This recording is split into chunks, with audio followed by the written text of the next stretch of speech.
11th part of Lecture 01 from the online philosophy course by Professor Olavo de Carvalho, March 14, 2009. Student asks, regarding your comment about St. Augustine, isn't it a consequence of sin, and wouldn't one way to clean the mirror be through the mortification of sin? Olavo responds, no, I'm not going to get into that question. For the following reason, I'm not here talking about religious morality, but only about the cognitive aspect of the matter. We might return to discuss this later on. Are we like this because of original sin? Well, those who are Christians may accept that, but that's not our perspective here.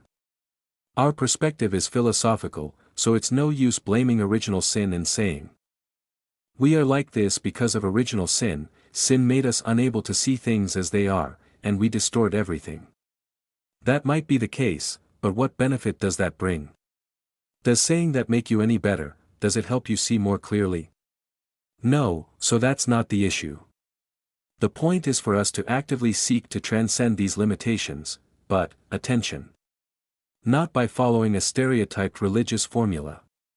Notice this, I just said that if you understand the commandments of religion with the lower parts of your soul, then you don't understand them at all, and this will turn you into something horrible. Something well known by confessors, for instance, is that sin produces bitterness, and bitterness is often an even greater sin. So it's no use, sin produces bitterness, and in the end that leads to gnostic revolt. You need wisdom even to examine your own sins.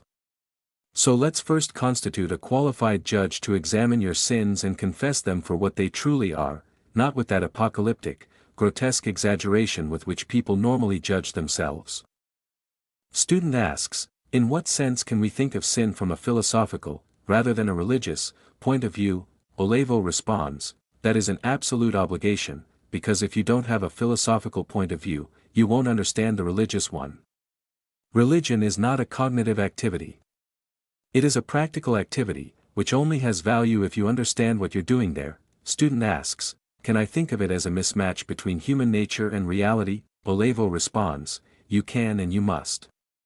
We are not especially qualified individuals to reach objective knowledge of reality, we have this as a human inheritance. By human nature, we have the ability and even the desire to know. But in the reality of our concrete lives, this desire and ability end up being depressed and suffocated by 1,000 other factors. For example, I was reading a marvelous book by Jacques Barzun about the art of writing, in which he says that the main enemy of a writer is fear. If you're afraid that people won't be interested in what you're writing, you can't write anymore and your inspiration immediately goes down the drain.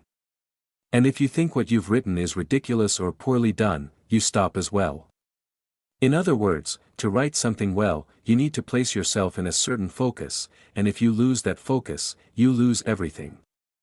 And with religion, it's the same thing, you need to approach religious matters from a certain focus. Otherwise you will turn it into a monstrosity, a deformity that is worse than having no religion at all. Religion will not solve the problems we're discussing here. Philosophy is a meditation, a critical analysis of the entirety of your knowledge and your experience, including religious experience. In that sense, philosophy becomes obligatory for anyone capable of engaging in it. If you can raise philosophical-level questions, then you have the obligation to develop a philosophical capacity in order to reason responsibly about the subjects that interest you. It's not about, as people say, learning how to think. Philosophy is not learning how to think, not at all. Everyone knows how to think, it's something spontaneous, even a monkey or a cat knows how to think. A donkey died from thinking so much. Our goal is not to think, but to know. And sometimes, to know, it's not even necessary to think.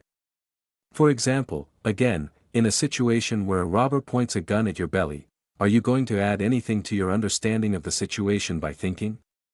Are you going to acquire metaphysical certainty that the robber pointed a gun at your belly? No. Thinking is an inappropriate attitude in that moment.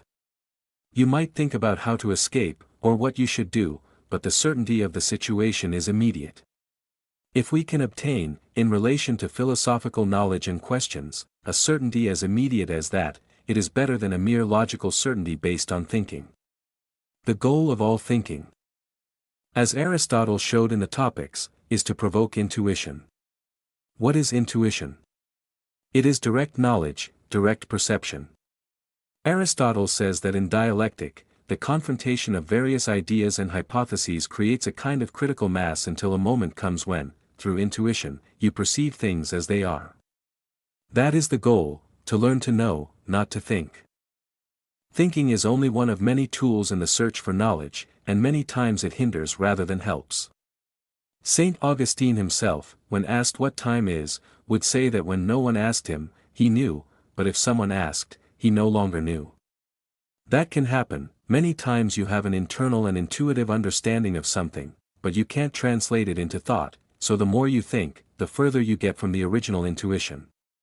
Before thinking, therefore, you need to develop an expressive activity, because if you don't know how to express your experience, there's no use in thinking about it. In fact, speaking of this, that's an absolutely fundamental topic in our course: sincerity and seriousness in the search for knowledge, especially in the search for inner knowledge. Evidence, intuitive experience, relies heavily on your command of language. An inadequately expressed experience will produce a million wrong opinions, because if you live through an experience but name it incorrectly, a small problem arises.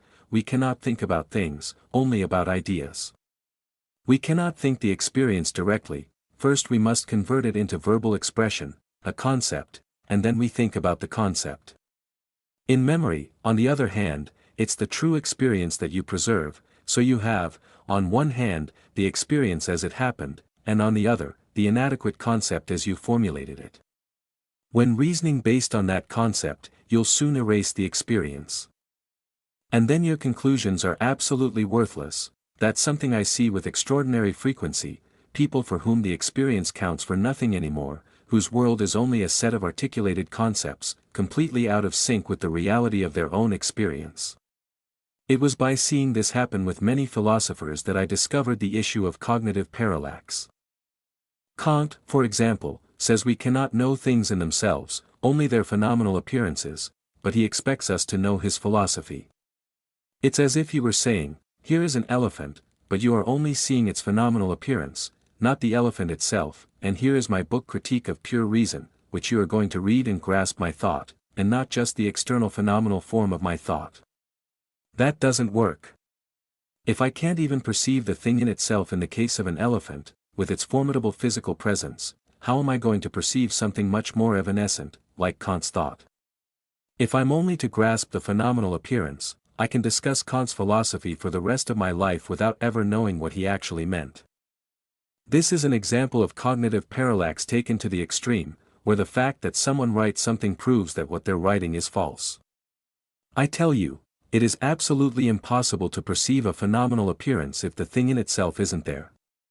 What you perceive is always the thing in itself, because it is inherent to existing things to reveal themselves. If the elephant in itself were hidden, it would never appear. To show itself is part of the thing in itself, and in truth, the phenomenal appearance is the thing in itself.